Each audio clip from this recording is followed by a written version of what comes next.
นุษย์คนเฮานี่เป็นสัตว์ประเสริฐมาหูแต่วันเกิดแต่บ่หูวันตายสังขารร่างกายมันบ่นิ่มเตียงมันถึงจะร่ำจะรวยมีตีจอมตีบ้านตายแล้วก็เอาขวางบ่ได้เอาหยังไปตอยแป่งบ้านแป่งจองไว้จัดงามจัดสวย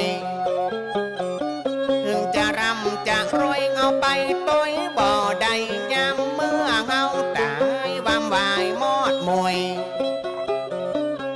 มาควายจ้างมาตายแล้วเรือนำดูคนเขากันยังเอามาใจการใดก็จะดวงสุดตึงปุ่มแดกใส่จือน้ำจำไว้คนยังกินลำ